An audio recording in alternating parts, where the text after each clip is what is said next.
प्रिया पूरी रात यश के जुनून को बर्दाश्त करते करते अब थक चुकी थी, क्योंकि यश ने रात भर में एक पल के लिए भी उसे खुद से दूर नहीं होने दिया था।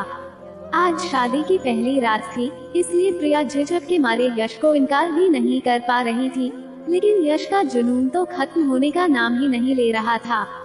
खैर, सर्दियों की लंबी रात बिताने के बाद अब खुशियों की रोशनी फैल चुकी थी, लेकिन अब प्रिया बहुत ही ज्यादा थक चुकी थी। इसलिए प्रिया ने हाथ जोड़कर यश से विनती की और कहने लगी, अब बस भी कर दो यश, अब तो सूरज भी निकल आया है। प्रिया की इस विनती पर यश ने बड़ी मुश्किल से अपने जुनून पर कंट्रोल किया और प्रिया को खुद से अलग किया था। यश की आंखें भी नींद से चूर थीं, लेकिन प्रिया की खूबसूरती और उसके कोमल शरीर ने तो जैसे उसे पागल करके रख दिया था। खैर, अब यश करवट बदलकर सो चुका था और प्रिया की आंखें भी नींद से भारी हो गई थीं। लेकिन अभी तो प्रिया को सोए हुए बस कुछ ही देर हुई थी कि तभी अचानक से कमरे के दरवाजे पर दस्तक होने लगी। यश उस वक्त गहरी नींद में सो रहा था, इसलिए दरवाजा खोलने के लिए भी प्रिया को ही उठना पड़ा, लेकिन अभी तक उसने दरवाजा खोला नहीं था। बड़ी मुश्किल से प्रिया नींद में झूमती हुई कमरे के दरवाजे तक पहुंची और कहने लगी, कौन है? तो प्रिया की सास कहने लगी, प्रिया बेटा, 9 बज गए हैं, जल्दी से तैयार होकर बाहर आ जाओ, तुम्हारे घर वाले आते ही होंगे। ना चाहते हुए भी प्रिया की नींद से चूर आंखों के कोने गीले हो गए, क्योंकि सुबह 7:30 बजे बड़ी मुश्किल से यश ने प्रिया को खुद से दूर होने दिया था, और वो मुश्किल से बस 1 या 1.5 घंटा ही सो पाई थी कि तभी उसकी सास ने दरवाजा खटखटा दिया था। प्रिया ने एक नजर बेड पर सो रहे यश पर डाली, जो पुरसुकून होकर चैन की नींद सो रहा था, और सोता भी कैसे नहीं। रात भर उसने प्रिया के वजूद से खेलते हुए खुद के जज्बातों को ठंडक जो पहुंचाई थी। प्रिया ने चुपचाप अलमारी से अपने कपड़े निकाले और नहाने के लिए वॉशरूम में चली गई। प्रिया जल्दी से नहा धोकर तैयार हो गई और फिर जैसे ही वो अपने कमरे से बाहर आई तो उसने देखा कि उसके मायके वाले भी पग फेरे की रस्म निभाने के लिए आ चुके थे। प्रिया की सास ने प्रिया से कहा, प्रिया बेटा, जाओ और जाकर अब यश को भी उठा दो। कितनी बुरी बात है, तुम्हारे घर वाले पग फेरे की रस्म निभाने आए हैं और उनका दामाद यूं घोड़े बेचकर सो रहा है। लेकिन प्रिया तो यश के पास जाने से भी झिझक रही थी, क्योंकि रात भर प्रिया ने यश का जो जुनून बर्दाश्त किया था, कहीं न कहीं प्रिया के दिल में यश को लेकर ये डर बैठ गया था कि अगर वो यश को जगाने गई तो कहीं वो फिर से शुरू ना हो जाए। यश रात भर प्रिया से बस यही कहता रहा, प्रिया मेरा तो तुमसे दिल ही नहीं भर रहा है, अगर मेरे बस में होता ना तो मैं आज की इस रात को इतना लंबा कर देता कि रात भर तुम्हारे आगोश में समाये रहता और तुम्हारे प्यार में डूबकर अपने जज्बातों को सुकून पहुंचाता। यश की ऐसी बातों से प्रिया इतनी ज्यादा डर गई थी कि वो अपने कमरे में जाने से भी घबरा रही थी। लेकिन फिर जब प्रिया की सास ने बार बार उसे कमरे में जाने का इशारा किया तो वो घबराते हुए अपने कमरे में चली गई। सुबह के 11 बज चुके थे और सूरज सिर पर चढ़ आया था, लेकिन यश अभी भी गहरी नींद में सो रहा था। प्रिया यश के पास आई और उसका हाथ पकड़कर उसे जगाने लगी और कहने लगी, यश जल्दी से नहा धोकर तैयार हो जाइए, मेरे घर वाले आ चुके हैं और सब लोग नाश्ते पर आपका इंतजार कर रहे हैं। नींद के नशे में यश ने बड़ी मुश्किल से अपनी आंखें खोली और फिर जब उसकी नजर प्रिया के निखरे हुए चेहरे पर पड़ी तो उसके जज्बातों ने एक बार फिर से उधम मचाया और उसने प्रिया का हाथ पकड़कर उसे अपने ऊपर खींच लिया। प्रिया को यश की इस हरकत का बिल्कुल भी अंदाजा नहीं था, इसलिए वो अचानक से यश के ऊपर जा गिरी।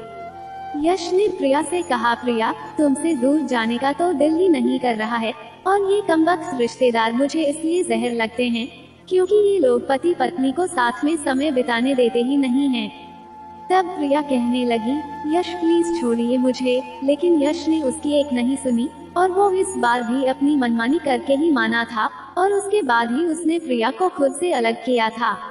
अपना काम पूरा होते ही यश उठकर नहाने चला गया और प्रिया तो उसका ये जुनून देखकर हैरान रह गई थी। और फिर यश जैसे ही नहाकर बाहर आया तो उसने अपना गीला तौलिया प्रिया के मुंह पर फेंका और कहने लगा, चलो प्रिया, मैं तो अपने ससुराल वालों के साथ नाश्ता करने जा रहा हूँ, तुम जाओ और जाकर दोबारा से नहाकर तैयार हो जाओ, और अगर कोई देर होने की वजह पूछे तो कोई भी बहाना बना देना।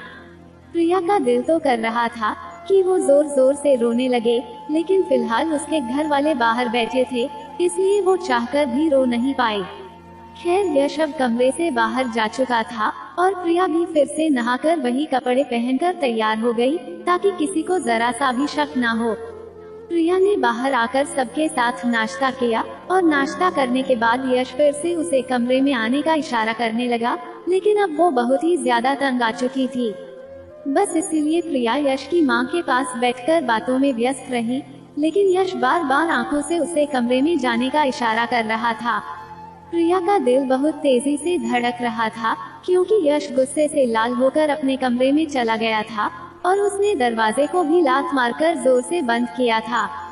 यश की इस हरकत पर उसकी माँ भी हैरान रह गईं और कहने लगी, अरे प्रिया, ये अचानक से यश को क्या हो गया? अभी तो अच्छा भला यहाँ सबके साथ बैठकर नाश्ता कर रहा था। प्रिया ने भी ना में सिर हिलाकर अपनी सास से झूठ बोल दिया और कहने लगी, पता नहीं माँ, मुझे भी नहीं पता कि अचानक उन्हें क्या हो गया है।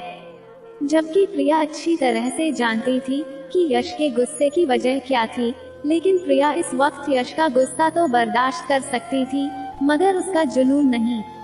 खैर प्रिया आज पूरा दिन अपने कमरे में ही नहीं गई और शाम को तो मुंह दिखाई का फंक्शन था, इसलिए उसकी सास ने उसे तैयार होने के लिए पार्लर भेज दिया और खुद मुंह दिखाई के फंक्शन की तैयारियों में जुट गई। मुंह दिखाई के फंक्शन में तो प्रिया और भी ज्यादा खूबसूरत लग रही थी, या यूं कहो कि वो तो कयामत ढा रही थी, जिसे देखते ही यश तो अपनी पलकें झपकाना ही भूल गया था।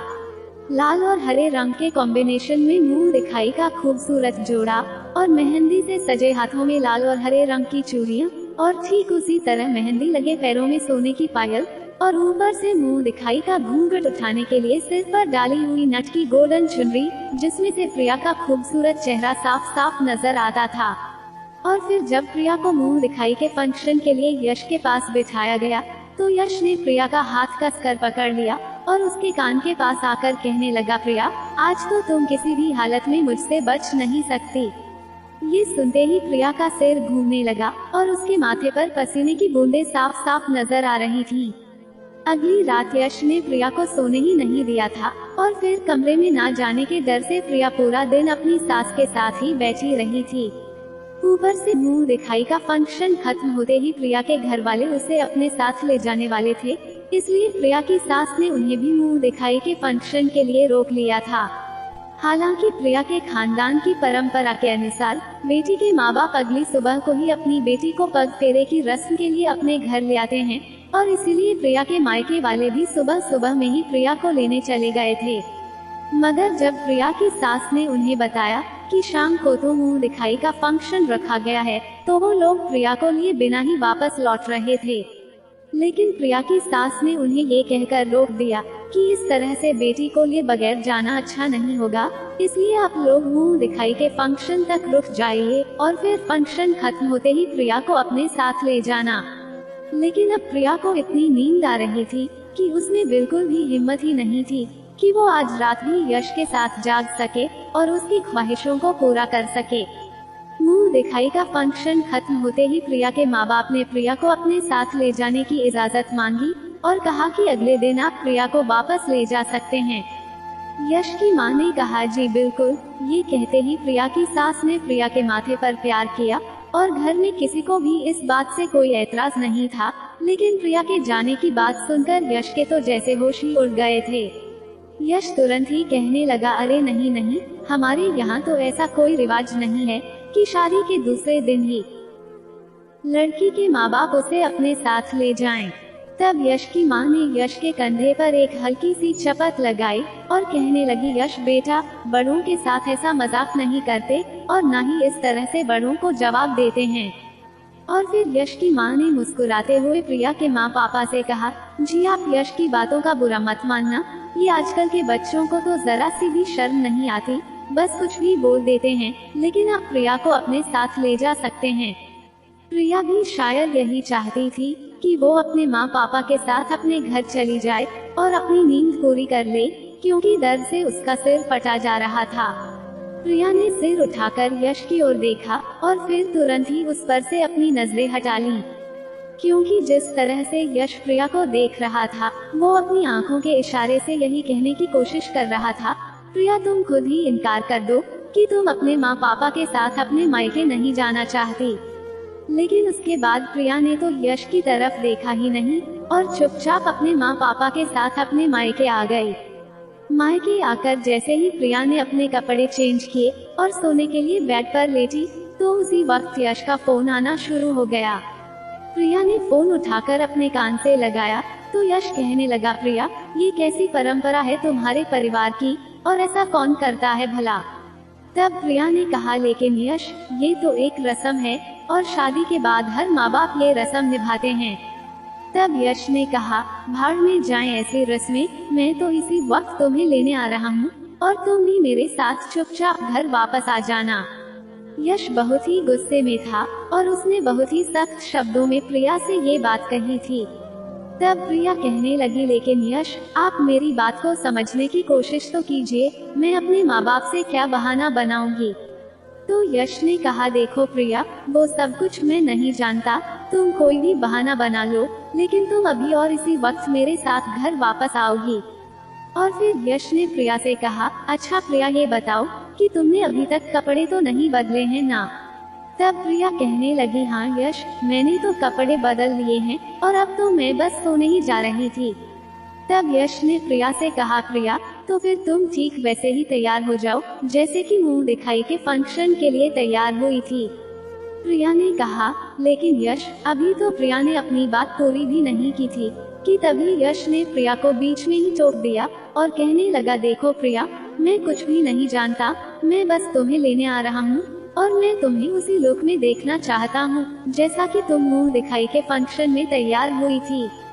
तुम्हारे सारे गहने मैं खुद अपने हाथों से ही उतारूंगा और तुम्हारी हर एक चीज मैं खुद ही उतारना चाहता हूँ, जैसे कि शादी की पहली रात को उतारी थी। और तुमने मुझसे पूछे बिना अपना श्रृंगार कैसे उतार दिया, और तुम होती कौन हो मुझसे मेरा अधिकार छीनने वाली। देखो प्रिया अब तुम मेरी पत्नी हो और अब मुझसे पूछे बिना तुम्हें कुछ भी करने की इजाजत नहीं है। यश के मुंह से ऐसी बातें सुनकर प्रिया की सांसें तो जैसे उसके सीने में ही अटक गई थी, क्योंकि उस वक्त यश प्रिया के सामने नहीं था, लेकिन फिर भी उसके सख्त शब्दों ने प्रिया को यश के गुस्से की गहराई का एहसास करा दिया था। प्रिया ने कहा, यश प्लीज मेरी बात को समझने की कोशिश कीजिए, अभी इस वक्त मैं आपके साथ नहीं आ सकती। मैं अपने घर वालों से क्या कहूँगी और अचानक इस तरह से आपके साथ जाने की बात करूँगी तो मेरे घर वाले परेशान हो जाएंगे। यश ने कहा, देखो प्रिया मुझे इस बात से कोई फर्क नहीं पड़ता कि तुम्हारे घर में कौन परेशान होता है और किसे बुरा लगता है। तुम मेरी पत्नी हो प्रिया, और मुझे रात को अपने कमरे में तुम्हारी जरूरत होती है और मैं हर रात तुम्हें अपने बिस्तर पर देखना चाहता हूँ और तुम्हारी संगत को महसूस करना चाहता हूँ। देखो प्रिया अब तुम्हारे पास सिर्फ 15 मिनट है और 15 मिनट के अंदर अंदर तुम बिल्कुल वैसे ही तैयार हो जाओ जैसे कि तुम मुंह दिखाई के फंक्शन के लिए तैयार हुई थी। वही लाल और हरे रंग का जोड़ा और साथ में ढेर सारे गहने, जिसे आज रात में एक एक करके अपने हाथों से उतारूंगा। प्रिया ने कहा, यश मैं तुम्हारे साथ आने के लिए कोई ना कोई बहाना तो बना लूंगी, लेकिन इस तरह से फिर से सजना सवरना मैं सबसे क्या कहूँगी। तब यश ने कहा, देखो प्रिया ये तो तुम्हें उसी वक्त सोच लेना चाहिए था जब मैं तुमसे इशारे कर रहा था कि कोई भी बहाना करके अपनी माँ को उनके साथ जाने के लिए इनकार कर दो, लेकिन नहीं, तुमने तो मेरी तरफ देखने की जहमत तक नहीं उठाई। इसका मतलब तो यही हुआ ना कि तुम्हारी नजरों में मेरी कोई अहमियत ही नहीं है। अगर तुम यहाँ से जाती ही नहीं तो ये सब कुछ होता ही नहीं, लेकिन अब जब तुमने गलती कर ही दी है तो इसका खामियाजा भी तो तुम्हें खुद ही भुगतना पड़ेगा ना मेरी जान। प्रिया ने यश को समझाने की हर मुमकिन कोशिश की, लेकिन पता नहीं आज यश को क्या हो गया था कि वो तो कुछ भी सुनने को तैयार ही नहीं था। अपनी बात पूरी करके यश ने तुरंत ही फोन बंद कर दिया, लेकिन बेचारी प्रिया तो अजीब सी सिचुएशन में फंस गई थी कि अब वो क्या करे और क्या ना करे। खैर सबसे पहले तो प्रिया ने अपनी माँ को विश्वास में लिया और कहने लगी, माँ यश की तबीयत कुछ ठीक नहीं है, इसलिए मुझे घर वापस जाना होगा, मैं फिर कभी रहने के लिए आ जाऊंगी। इस बात पर प्रिया की माँ ने भी ज्यादा एतराज नहीं किया और कहने लगी, ठीक है बेटा, कोई बात नहीं, इस वक्त दामाद जी की सेहत का ख्याल रखना ज्यादा जरूरी है। प्रिया ने अपने ससुराल वापस लौटने के लिए अपनी माँ को मना तो लिया था, लेकिन उसे ये तो बिल्कुल भी ठीक नहीं लग रहा था कि वो दोबारा से मुंह दिखाई का जोड़ा पहने और फिर से दुल्हन की तरह सज संवर कर अपने मायके से निकले। खैर, प्रिया ने अपना सारा सामान पैक करके अपनी बैग में भर लिया और फिर जब यश बाहर मेन गेट पर पहुंचा तो उसने कॉल करके प्रिया से कहा, प्रिया तुम बाहर आ जाओ, मैं अंदर नहीं आऊंगा। तो प्रिया ने अपना सारा सामान उठाया और बाहर चली गई। प्रिया को देखकर यश के माथे पर बल पड़ गए, जबकि प्रिया ने अपना सामान पीछे की सीट पर रखा और खुद यश की पास वाली सीट पर बैठ गई। तब यश ने प्रिया से कहा, प्रिया, मैंने तुम्हें तैयार होने के लिए कहा था ना, तो फिर तुम तैयार क्यों नहीं हुई? लगता है अब तो मेरी एक भी बात का तुम पर कोई असर ही नहीं होता। तब प्रिया कहने लगी, यश प्लीज कुछ तो समझने की कोशिश कीजिए, अगर मैं इस तरह से दुल्हन की तरह सज संवर कर निकलती तो माँ क्या सोचती कि मैं आज फिर से दुल्हन बनकर क्यों जा रही हूँ। बड़ी मुश्किल से तो मैंने आपके साथ जाने का बहाना बनाया है। ये तो भगवान का शुक्र था कि इस वक्त यश ने कोई तमाशा नहीं किया और कहने लगा, ठीक है प्रिया, अभी के लिए तो तुम्हें माफ करता हूँ, लेकिन घर पहुँचते ही तुम्हें मेरे लिए वैसे ही तैयार होना पड़ेगा जैसे कि तुम मुंह दिखाई के फंक्शन के लिए तैयार हुई थी। प्रिया बेचारी मरती क्या ना करती। उसने कहा, ठीक है यश, मैं आपके लिए बिल्कुल वैसे ही तैयार हो जाऊंगी, लेकिन आप भी मुझसे एक वादा कीजिए कि आप मुझे ज्यादा परेशान नहीं करेंगे, क्योंकि कल रात भी आपने मुझे बिल्कुल भी सोने नहीं दिया था और आज सुबह से भी मैं जाग ही रही हूँ, इसलिए अब मेरा सिर दर्द से फटा जा रहा है और मुझे बहुत ही ज्यादा नींद भी आ रही है। ये सुनते ही यश कहने लगा, अरे पगली, तुम पहले घर तो चलो, आज मैं तुम्हें इस तरह से सुलाऊंगा कि तुम्हें बहुत ही मीठी नींद आएगी। ये कहते हुए यश की आंखों में शरारत नाच रही थी, जिसे देखकर प्रिया का दिल तेजी से धड़कने लगा था। खैर, जब तक वो दोनों घर पहुँचे तब तक यश की माँ सो चुकी थी, लेकिन फिर जैसे ही प्रिया अपने कमरे में दाखिल हुई तो यश कहने लगा, चलो प्रिया, अब जल्दी से तैयार हो जाओ।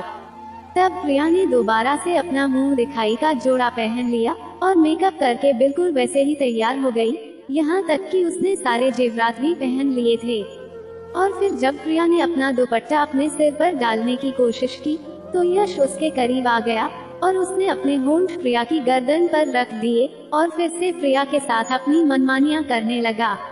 प्रिया 2 दिन से थकी हुई थी और उसकी आंखें भी नींद से चूर थीं, लेकिन यश को तो इन सब बातों से कोई फर्क ही नहीं पड़ता था। और फिर रात के 2 बजे तो प्रिया की आंखों से टप टप आंसू बहने लगे थे, लेकिन एक यश था जो अपनी मनमानियों से बाज ही नहीं आ रहा था। आखिरकार प्रिया ने यश के सामने हाथ जोड़ लिए और कहने लगी, प्लीज यश, अब तो बस कर दीजिए और मुझे थोड़ी देर के लिए सोने दीजिए। लेकिन यश तो प्रिया की कोई भी बात सुनने के लिए तैयार ही नहीं था और यश को देखकर ऐसा लगता था जैसे कि उस पर किसी बात का जुनून सवार हो चुका है। आज भी प्रिया ने पूरी रात जागकर बिताई थी और सुबह होते ही यश तो करवट बदलकर सो गया था, लेकिन प्रिया अब बहुत ही ज्यादा रो रही थी क्योंकि उसके पेट के निचले हिस्से में दर्द हो रहा था और दर्द इतना तेज था कि वो बर्दाश्त ही नहीं कर पा रही थी। और फिर जब दर्द प्रिया की बर्दाश्त से बाहर हो गया तो उसने गहरी नींद में सो रहे यश को जगाने के लिए उसे कंधे से पकड़कर उसे हिलाना शुरू कर दिया। यश भी एकदम से गहरी नींद से जाग गया और प्रिया को दर्द से तड़पता देखकर तो वो भी घबरा गया और कहने लगा, प्रिया क्या हुआ है तुम्हें, तुम इस तरह से रो क्यों रही हो? तब प्रिया ने कहा, यश प्लीज कुछ कीजिए यश, मुझे बहुत ज्यादा दर्द हो रहा है और अब तो मुझसे बर्दाश्त भी नहीं हो रहा है। यश ने देखा कि प्रिया पेट के निचले हिस्से पर अपने दोनों हाथ रखे तड़प रही थी और ये देखकर यश खुद भी घबरा गया था, क्योंकि उसे भी कुछ समझ ही नहीं आ रहा था कि आखिर प्रिया को हुआ क्या है। यश ने प्रिया से कहा, 1 मिनट रुको प्रिया, मैं अभी माँ को बुला कर लाता हूँ। ये कहते हुए यश जल्दी से बैग से उठ खड़ा हुआ और अपनी शर्ट पहनकर उसके बटन लगाते हुए और अपने हाथों से अपने बालों को ठीक करते हुए कमरे से बाहर निकल गया। कुछ देर बाद यश की माँ घबराई हुई कमरे में आई तो उन्होंने देखा कि प्रिया दर्द से बहुत ही ज्यादा तड़प रही थी। यश की माँ खुद भी समझ नहीं पा रही थी कि आखिर प्रिया को हुआ क्या है, इसलिए उन्होंने यश से कहा, यश ऐसा करो कि ड्राइवर से कहो जल्दी से गाड़ी निकाले, प्रिया को अस्पताल लेकर जाना है। अपनी माँ के कहने पर यश जल्दी से बाहर चला गया और तब तक यश की माँ प्रिया को सहारा देकर बाहर गाड़ी तक ले आई थी। लेकिन जब वो लोग प्रिया को लेकर अस्पताल पहुँचे तो लेडी डॉक्टर ने यश की माँ को बहुत ही बुरी तरीके से डांटा और कहने लगी, आपको पता भी है कि आपके बेटे ने अपनी पत्नी का क्या हाल कर दिया है? आपका बेटा इंसान है या जानवर? उसे बिल्कुल भी होश नहीं है क्या? और फिर डॉक्टर ने प्रिया की सास को बताया कि प्रिया के इंटरनल साइड पर जख्म हो चुके हैं, इसलिए अपने बेटे से कहना कि कुछ दिनों तक वो अपनी पत्नी से दूर ही रहे। डॉक्टर की बात सुनकर तो यश की माँ भी शर्मिंदा हो गयी और फिर जैसे ही वो प्रिया को लेकर क्लिनिक से बाहर आई तो उन्होंने देखा कि यश बाहर गाड़ी के पास ही खड़ा था। अपनी माँ को देखते ही यश ने उनसे पूछा, माँ क्या हुआ है प्रिया को?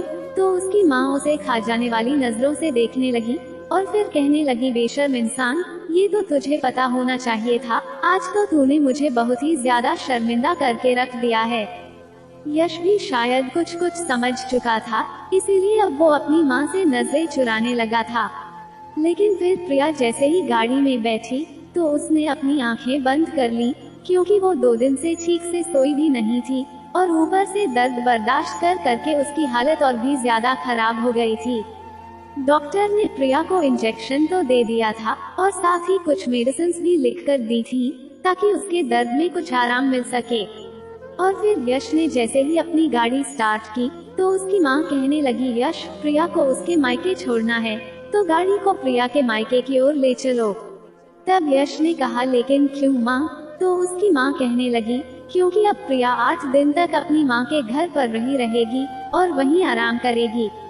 तब यश ने कहा, लेकिन माँ प्रिया यहाँ हमारे घर पर भी तो आराम कर सकती है ना? तब यश की माँ ने कहा, तू अपना दिमाग ज्यादा मत चला और जो मैं कह रही हूँ वही कर। प्रिया ने दिल ही दिल में अपनी सास का शुक्रिया अदा किया और यश की माँ ने प्रिया को उसके मायके छोड़ दिया।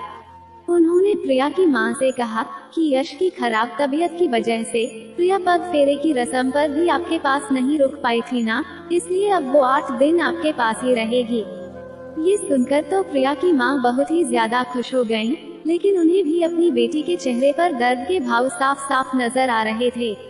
मगर प्रिया ने अपनी माँ को कुछ भी नहीं बताया, क्योंकि यश की माँ ने उससे हाथ जोड़कर विनती की थी कि वो इस बारे में अपने घर वालों से कुछ भी ना कहे। यश की माँ ने प्रिया के सिर पर हाथ रखकर उसे तसल्ली दी और कहा, प्रिया बेटा, मैं यश को समझा दूंगी कि वो आइंदा से तुम्हारे साथ ऐसा सलूक कभी नहीं करेगा। लेकिन प्रिया के दिल में तो जैसे यश की नजदीकियों का डर बैठ गया था और यश ने भी 2 दिन तक तो कुछ भी नहीं कहा और प्रिया ने ये 2 दिन बहुत ही सुकून से बिताए थे। लेकिन फिर 2 दिन बाद यश ने प्रिया को फोन किया और तब प्रिया सोने की तैयारी कर रही थी। जैसे ही प्रिया ने फोन उठाया तो यश कहने लगा, अरे वाह प्रिया, मुझसे दूर रहने का अच्छा बहाना बनाया है तुमने। आखिर ऐसा भी क्या हो गया है तुम्हें जो तुम अपने मायके जाकर बैठ गई हो? तब प्रिया ने कहा, यश तो क्या मम्मी जी ने आपको कुछ भी नहीं बताया? तो यश कहने लगा, यार प्रिया, तुम इस दुनिया की कोई पहली लड़की तो नहीं हो ना जिसकी शादी हुई है। शादी तो सबकी होती है और सारी लड़कियों के पति अपनी पत्नियों के साथ यही सब करते हैं, लेकिन उनकी पत्नियां यूं रोने नहीं बैठ जाती। प्रिया, थोड़ा सा सब्र करना भी सीख लो और यूं छोटी छोटी बातों पर हंगामा ना मचाया करो। पता नहीं तुमने उस लेडी डॉक्टर को क्या पट्टी पढ़ाई और फिर उस लेडी डॉक्टर ने ना जाने मेरी माँ से क्या कहा कि मेरी माँ ने तो मुझसे पूछे बिना ही सीधे 8 दिन के लिए तुम्हें मुझसे दूर कर दिया और तुम्हें तुम्हारे मायके छोड़ दिया। देखो प्रिया, मैं कुछ नहीं जानता, लेकिन मैं तुम्हारे बगैर 8 दिन तो अकेले नहीं गुजार सकता, क्योंकि मैंने इस तरह से बिस्तर पर अकेले रातें बिताने के लिए शादी नहीं की थी। प्रिया ने कहा, यश, क्या आपको पता भी है कि मैं किस दर्द से गुजर रही हूँ? तो यश ने कहा, अपनी बकवास बंद करो प्रिया, मैंने तुम्हारी ये रोज की घिसी पिटी बकवास सुनने के लिए फोन नहीं किया है। 2 दिन से मैं पागल हो रहा हूँ और मुझे रात को ठीक से नींद भी नहीं आ रही है, क्योंकि मुझे बिस्तर पर तुम्हारी जरूरत है। देखो प्रिया, मैं तुमसे आखिरी बार कह रहा हूँ कि तुम कोई भी बहाना बनाओ और कुछ भी करो, लेकिन बस घर वापस आ जाओ। अब प्रिया के पास यश की जिद का कोई इलाज ही नहीं था, इसलिए फिलहाल तो उसने फोन बंद कर दिया।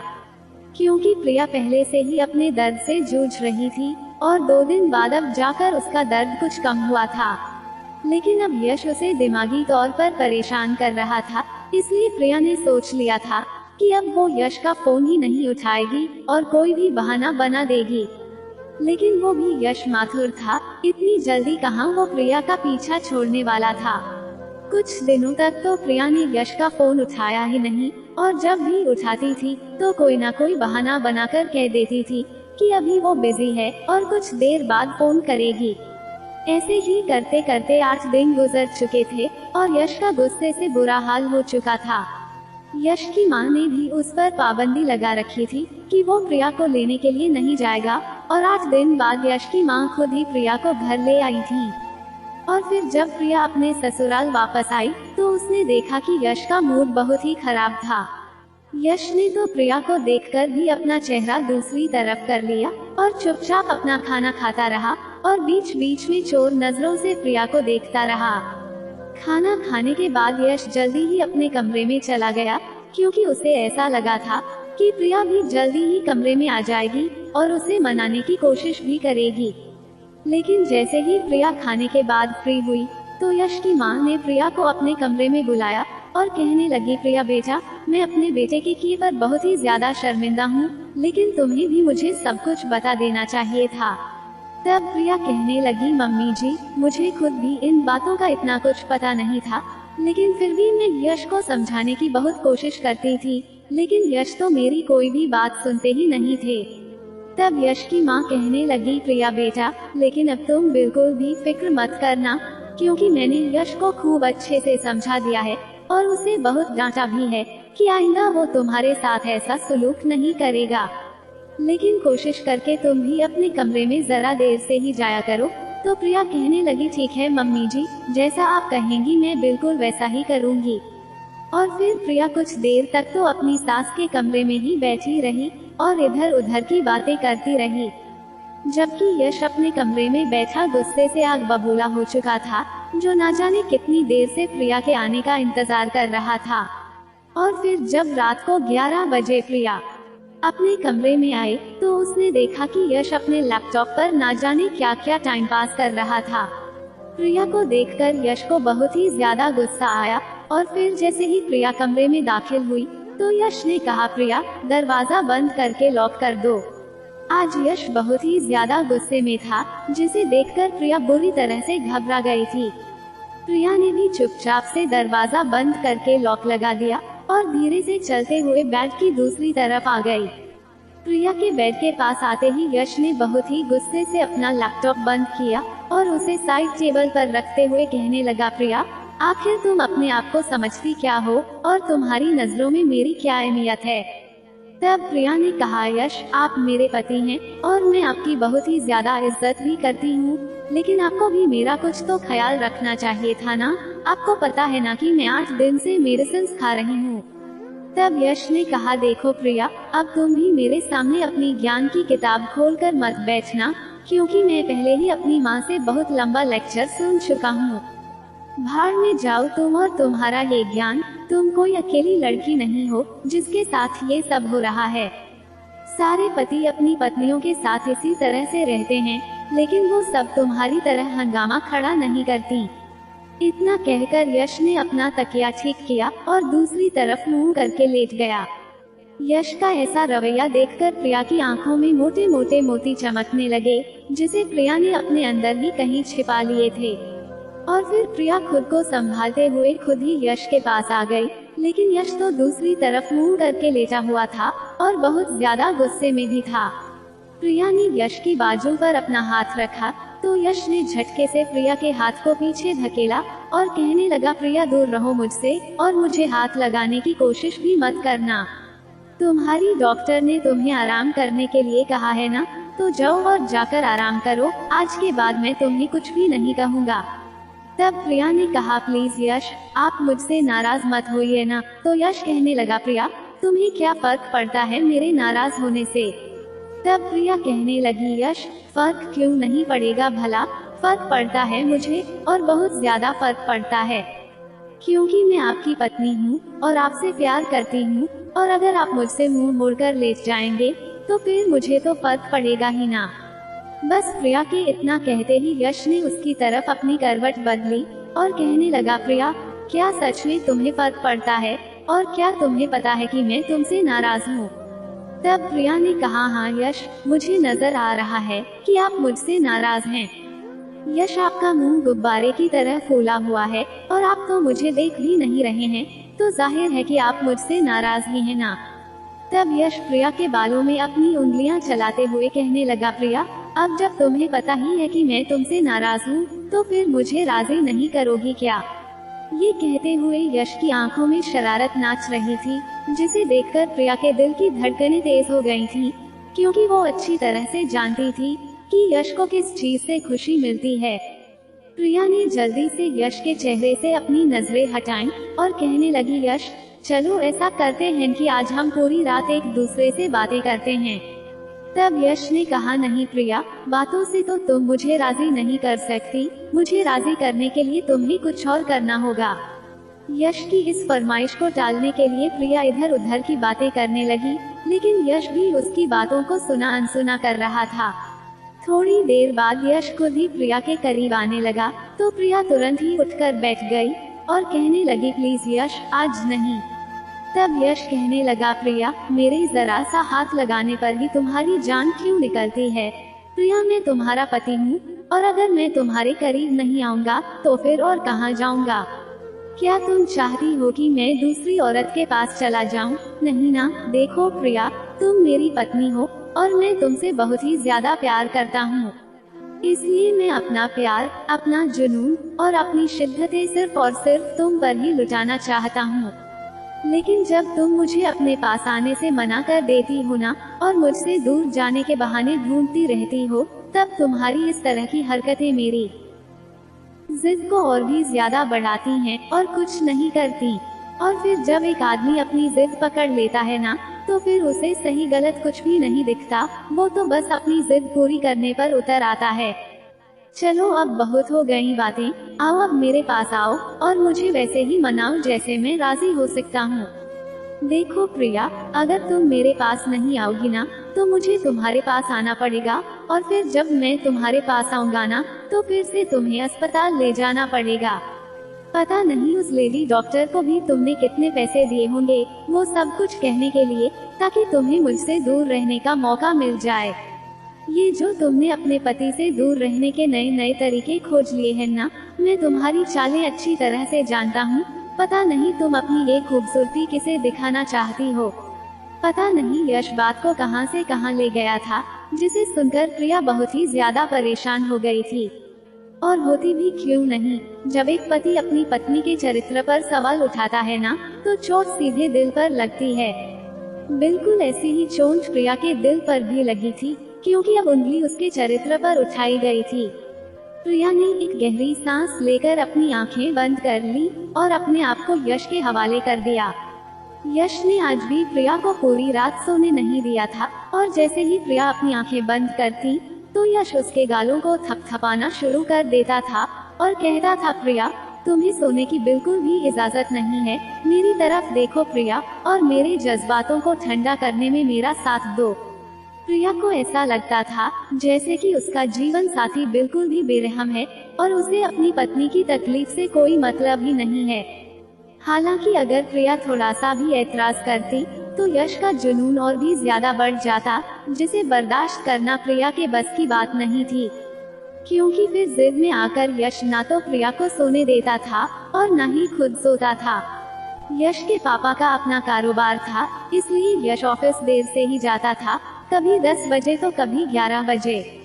क्योंकि उनका अपना बिजनेस था तो यश को कोई पूछने वाला भी नहीं था, और वैसे भी यश को अपने काम की कोई परवाह भी नहीं थी, क्योंकि काम तो ऑफिस के वर्कर्स ही संभाल लेते थे, इसीलिए वो देर रात तक प्रिया के साथ जागता रहता था।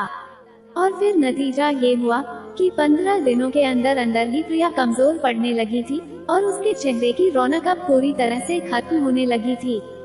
रातों को जाग जाग कर उसकी आंखों के इर्द गिर्द हल्के काले घेरे पड़ने लगे थे, लेकिन एक यश था जिसका जुनून कभी कम ही नहीं होता था। यश हर रोज रात को सोने से पहले दूध पीता था, और वो भी ड्राई फ्रूट्स वाला। यश हर तरह से अपना ख्याल रखता था, जबकि वो प्रिया से कहता था कि उसे मोटी औरतें बिल्कुल भी पसंद नहीं है, इसलिए प्रिया को हमेशा ऐसे ही फिट रहना होगा। प्रिया ने अब शिकायतें करना छोड़ दिया था और खुद को हालात के हवाले कर दिया था। प्रिया को ऐसा लगता था कि जैसे जैसे समय बीतेगा यश खुद ब खुद ही नॉर्मल हो जाएगा, लेकिन ये तो सिर्फ प्रिया की सोच ही थी। हकीकत तो इससे भी ज्यादा भयानक थी, जिसका प्रिया को शायद अंदाजा भी नहीं था। प्रिया की शादी को 1 महीना बीत चुका था, लेकिन यश आज भी वैसे का वैसा ही था। उसमें तो रत्ती भर भी बदलाव नहीं आया था। कभी कभी प्रिया जब यश से बहुत तंग आ जाती थी तो रोने लग जाती थी, लेकिन यश से कुछ नहीं कहती थी। और फिर 1 महीने बाद प्रिया की तबीयत बहुत ज्यादा खराब रहने लगी थी, और जब प्रिया की सास उसे एक लेडी डॉक्टर के पास लेकर गयी, तो डॉक्टर ने प्रिया को प्रेग्नेंट होने की खुशखबरी सुनाई थी। लेकिन डॉक्टर ने साथ में ये भी कहा था कि शुरुआती कुछ महीनों में तुम्हें इस बात का खास ध्यान रखना होगा कि इन दिनों में तुम्हारा पति तुम्हारे बिल्कुल भी पास ना आए। तब यश की माँ कहने लगी, आप फिक्र ना करें डॉक्टर साहिबा, आपने जैसा कहा है बिल्कुल वैसा ही होगा। डॉक्टर ने प्रिया की सास से कहा, देखिए आंटी जी, अगर इन दिनों में प्रिया का पति उसके करीब आया तो उसका मिसकैरेज भी हो सकता है, क्योंकि प्रिया का शरीर पहले से ही बहुत नाजुक है, इसलिए प्रिया को इस बात का बहुत ज्यादा ख्याल रखना होगा और आपको भी इसकी अच्छे से देखभाल करनी होगी। लेडी डॉक्टर ने तो प्रिया को बिस्तर से उठने से भी मना किया था, लेकिन जब यश को इस बारे में पता चला तो वो गुस्से से आग बबूला हो गया और कहने लगा, प्रिया, अब ये कौन सा नया तमाशा खड़ा कर दिया है तुमने, और ये बच्चा कहाँ से आ गया हमारे बीच में। देखो प्रिया, मैं तुम्हें पहले ही बता देता हूँ कि मैं अभी ऐसे किसी भी मूड में नहीं हूँ और मुझे अभी औलाद नहीं चाहिए। मैं कल ही तुम्हारा अबॉर्शन करवा दूंगा, क्योंकि अभी तो मुझे सिर्फ अपनी शादीशुदा लाइफ को एंजॉय करना है। ये सुनकर तो प्रिया हैरान रह गई, क्योंकि उसने तो सोचा था कि बच्चे होने की खुशी में यश खुद भी सावधानियां बरतेगा, और वैसे भी अपनी औलाद तो हर इंसान को प्यारी होती है, और जब किसी आदमी को ये पता चलता है कि वो बाप बनने वाला है तो उसकी सोच खुद ब खुद ही बदल जाती है। लेकिन यश के विचार सुनने के बाद तो प्रिया समझ ही नहीं पा रही थी कि वो क्या करे और क्या ना करे। प्रिया ने कहा, यश, ये आप कैसी बातें कर रहे हैं? तो यश कहने लगा, कैसी बातें कर रहा हूँ? क्या मतलब है तुम्हारा? मैं तो वही बातें कर रहा हूँ जो मुझे करनी चाहिए। देखो प्रिया, मैं तुम्हारे बगैर एक पल भी नहीं रह सकता, और ये बात तुम भी अच्छी तरह से जानती हो, तो फिर तुमने मुझसे पूछे बिना इतना बड़ा फैसला कैसे कर लिया? तब प्रिया ने कहा, लेकिन यश, मैं इस बच्चे को जन्म देना चाहती हूँ, इसलिए मुझे वो सारी सावधानियाँ बरतनी ही होंगी जो डॉक्टर ने मुझे बताई हैं। तब यश कहने लगा, अच्छा प्रिया, ये बताओ कि ये किसका बच्चा है? तो प्रिया ने कहा, जी आपका। ये सुनते ही यश ने कहा, अगर ये मेरा बच्चा है तो फैसला भी तो मेरा ही होना चाहिए ना, और मेरा फैसला ये है कि फिलहाल मुझे ये बच्चा नहीं चाहिए, और जब चाहिए होगा तो मैं खुद ही ले लूंगा। तब प्रिया ने कहा, यश, आपको क्या लगता है कि मेरी जिंदगी में जैसा आप चाहेंगे क्या सब कुछ वैसा ही होगा? डॉक्टर ने साफ साफ शब्दों में कहा है कि अगर इस बच्चे को कुछ हो गया ना तो मैं दोबारा कभी माँ नहीं बन सकती। प्लीज यश, कुछ तो समझने की कोशिश कीजिए, मेरे लिए ना सही लेकिन कम से कम अपने बच्चे के लिए तो खुद को बदलने की कोशिश कीजिए, वरना हम सारी जिंदगी बेऔलाद रह जाएंगे। प्रिया की बात सुनकर यश कहने लगा, देखो प्रिया, तुम ना मेरा दिमाग खराब मत किया करो, मुझे तुम्हारी सारी ड्रामेबाजियाँ अच्छे से पता है। तुम तो बस मुझसे दूर रहने के बहाने ही ढूंढती रहती हो, और जब भी मेरे पास आती हो ना तब भी तुम हर वक्त रोनी सी शक्ल बनाकर बैठ जाती हो। हर वक्त तुम्हारे चेहरे पर उदासी छाई रहती है, और रात को तुम मुझे वैसा रिस्पॉन्स तो कभी देती ही नहीं जैसा कि मैं चाहता हूँ।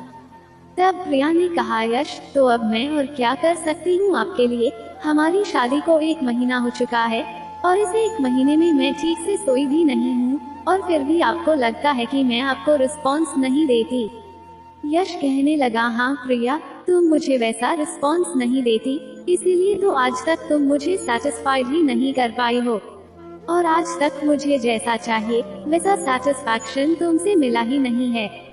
मैं तुम्हारे प्यार में भी वही जुनून देखना चाहता हूँ प्रिया, जैसा कि मैं तुमसे करता हूँ। ये बच्चे की रट लगाना छोड़ दो प्रिया, हम दोनों एक दूसरे के साथ बहुत अच्छी जिंदगी बिता सकते हैं। मैं तो बस इतना ही चाहता हूँ कि जब तुम मेरे पास आओ तो तुम भी पूरी तरह से मेरे प्यार में पागल हो जाओ, और मैं तुम्हारा पागलपन देखना चाहता हूँ, बिल्कुल वैसा ही पागलपन जैसा कि मैं तुम्हें दिखाता हूँ। यश की बातें सुनकर प्रिया बहुत ही ज्यादा डर गई, और वो तो उठकर कमरे से बाहर ही चली गई और सोचने लगी कि आज वो अपनी सास को सब कुछ बता देगी, और ये भी कहेगी कि वो अपने बेटे को कुछ तो समझाएं, क्योंकि प्रिया नहीं चाहती थी कि उसका बच्चा इस दुनिया में आने से पहले ही अपना दम तोड़ दे। एक तरफ तो उस लेडी डॉक्टर की बातों ने उसे डरा दिया था, और दूसरी तरफ यश की बातों ने उसकी जान निकाल ली थी। प्रिया तो ये सोचकर हैरान थी कि पता नहीं यश को उससे किस तरह का सैटिस्फैक्शन चाहिए था, क्योंकि प्रिया तो उसका पूरा साथ देती थी जितना भी वो दे सकती थी। लेकिन हाँ, वो उसके साथ जानवरों जैसा सलूक नहीं करती थी जैसा कि यश उसके साथ करता था। कभी कभी तो यश प्रिया के होठों को अपने होठों में जकड़कर इतनी जोर से काटता था कि प्रिया के होठों से खून निकल आता था, और फिर जब प्रिया यश को पीछे धकेलती और उससे पूछती कि ये आप क्या कर रहे हैं, तो यश कहता था कि यही तो मजा है शादीशुदा जिंदगी का। लेकिन तुम्हें तो ये भी नहीं पता कि शादीशुदा जिंदगी का मजा क्या होता है। प्रिया, तुम सच में बहुत ही बोरिंग लड़की हो। यश जिसे प्यार और मोहब्बत का नाम देता था, प्रिया उसे एक ऐसा जुनून समझती थी जिसमें यश सिर्फ और सिर्फ अपनी मनमानियां पूरी करता था, और प्रिया ये सब कुछ नहीं कर पाती थी। प्रिया अभी भी अपना सिर पकड़कर रो रही थी, क्योंकि वो माँ बनना चाहती थी, लेकिन यश के रवैये ने उसे अंदर से तोड़कर रख दिया था। प्रिया एक गहरी सांस लेकर अपना सिर पकड़कर बैठी हुई थी कि तभी यश की माँ उसके लिए ताज़ा अनार का जूस लेकर कमरे में आई, और प्रिया को इस तरह से परेशान देखकर कहने लगी, अरे प्रिया बेटा, क्या हो गया है तुम्हें? तुम्हारी तबीयत तो ठीक है ना? प्रिया बेटा, अगर सिर में दर्द है तो मुझे बताओ, मैं दवा देती हूँ, और अगर कुछ खाने में चाहिए तो भी बता दो, मैं बनाकर ले आती हूँ। प्रिया का परेशानी से मुरझाया हुआ चेहरा देखकर यश की माँ खुद भी परेशान हो गई थी, लेकिन अपनी सास को अपने लिए परेशान होता देखकर प्रिया कहने लगी, अरे नहीं नहीं मम्मी जी, मैं बिल्कुल ठीक हूँ, बस थोड़ा सा चक्कर आ रहा था। लेकिन प्रिया के हाथ पैर अभी भी ठंडे थे, क्योंकि यश की बातों ने उसे अंदर से हिलाकर रख दिया था। प्रिया अपने बच्चे की खातिर खुश रहना चाहती थी, लेकिन यश की बातें सुनकर एक बार फिर से उसकी आंखें नम हो चुकी थी। और फिर जैसे ही प्रिया ने अपनी सास को कुछ बताने के लिए अपना मुंह खोला, तो उसी वक्त यश कमरे में दाखिल हुआ, और यश को देखते ही प्रिया इतनी ज्यादा डर गई थी कि वो डर के मारे उछलकर पीछे हट गई। प्रिया को इस तरह से उछलते देखकर उसकी सास कहने लगी, अरे प्रिया बेटा, क्या हो गया है तुम्हें? तुम इतनी घबराई हुई क्यों हो? डॉक्टर ने क्या कहा था पता है ना तुम्हें, कि इस हालत में ज्यादा डरना या घबराना ठीक नहीं होता। प्रिया अपने सीने पर हाथ रखकर अपनी सांसों को नॉर्मल करने की कोशिश कर रही थी कि तभी उसकी सास ने एक बार फिर से अपने बेटे को घूरते हुए कहा, यश मुझे एक बात बता कि ऐसा भी क्या कहा है तूने मेरी बहू से कि वो तुझे देखकर इतनी डर रही है? क्या तुझे पता भी है कि वो तेरे बच्चे की माँ बनने वाली है? यश की माँ ने तो मुस्कुराते हुए मजाकिया अंदाज में ये बात कही थी, लेकिन यश के चेहरे के भाव बिल्कुल भी नहीं बदले थे। ना तो उसके माथे की शिकन कम हुई थी, और न ही उसके चेहरे पर जरा सी भी मुस्कान आई थी। यश कहने लगा, अच्छा तो अब मैं क्या करूँ माँ, क्योंकि मुझे तो फिलहाल बाप बनने का कोई शौक नहीं है, और अभी तो मुझे बस अपनी जिंदगी में सुकून चाहिए। और वैसे भी प्रिया मेरी पत्नी है, और वो मेरे बच्चे को जन्म देने वाली है, लेकिन फिलहाल ये किसकी इजाजत से माँ बन रही है? क्योंकि जब तक मैं नहीं चाहता ना, प्रिया को माँ बनने का और मेरे सिर पर बच्चों का ढेर लगाने का कोई हक नहीं है। यश के मुंह से ये बात सुनते ही उसकी माँ अपनी जगह से उठ खड़ी हुई और उन्होंने यश के मुंह पर एक जोरदार तमाचा दे मारा और कहने लगी, एक ऐसी घटिया बातें कर रहे हो तुम, क्या यही सिखाया है मैंने तुम्हें? तुमने तो मेरी परवरिश पर ही सवाल खड़ा कर दिया। इसका मतलब तो यही हुआ ना कि तुम्हें प्रिया और अपने होने वाले बच्चे की बिल्कुल भी परवाह नहीं है। यश, तुम इतना नीचे कैसे गिर सकते हो? अरे वो लोग तो बहुत किस्मत वाले होते हैं जिन्हें शादी के तुरंत बाद ही माँ बाप बनने का सौभाग्य प्राप्त होता है। और तुम्हें क्या पता कि हमारे ही परिवार में ऐसे कितने जोड़े हैं जिनकी शादी को कई साल बीत चुके हैं, लेकिन वो आज भी अपनी औलाद को पाने के लिए मंदिर मंदिर भटक रहे हैं। और एक तुम हो जिसकी झोली में भगवान ने खुद ही इतनी बड़ी खुशी डाल दी है, लेकिन तुम तो खुद ही अपनी खुशियों को ठोकर मारने पर तुले हुए हो। और फिर यश की मां नर्म शब्दों में यश को समझाते हुए कहने लगी, देख यश बेटा, एक बार तेरा बच्चा आ जाएगा ना तो घर में रौनक ही रौनक हो जाएगी। और फिर बच्चे के आने से जो सुकून तेरी जिंदगी में आएगा ना, वो सुकून तुझे और किसी भी चीज से हासिल नहीं होगा। यश की मां अपने बेटे को समझाने की हर मुमकिन कोशिश कर रही थी, लेकिन उन्हें कहाँ पता था कि यश जिस सुकून की बात कर रहा है वो सुकून उसे अपने बच्चे से नहीं बल्कि प्रिया से ही मिल सकता था। एक गहरी सांस लेकर यश की माँ उसके कमरे से बाहर निकल गईं, लेकिन अपनी माँ के जाते ही यश गुस्से से घूर कर प्रिया को देखने लगा और कहने लगा, प्रिया, ये सारा किया धरा तुम्हारा ही है ना? शाबाश प्रिया शाबाश, आखिरकार तुमने अपने जादू से मेरी माँ को भी अपनी तरफ कर ही लिया ना, और सारा दिन मेरी माँ के साथ बैठकर उन्हें मेरे खिलाफ भड़काती रहती हो, है ना? अरे मुझ जैसा पति अगर किसी और लड़की को मिलता ना तो वो मेरे पैर धोकर पी लेती, और एक तुम हो कि मेरी माँ को मेरे ही खिलाफ भड़काती रहती हो। इतना कहकर यश कमरे से बाहर चला गया तो प्रिया भी उसके पीछे पीछे जाने लगी और कहने लगी, यश मेरी बात सुनिए यश, मैंने मम्मी जी से कुछ भी नहीं कहा है, प्लीज रुक जाइए यश, और प्लीज मेरी बात का यकीन कीजिए, मैंने सच में किसी को कुछ भी नहीं बताया है। प्रिया ऐसी हालत में भी यश के पीछे पीछे भागती रही, लेकिन यश तो उसकी एक भी बात सुने बिना गाड़ी में बैठकर जा चुका था।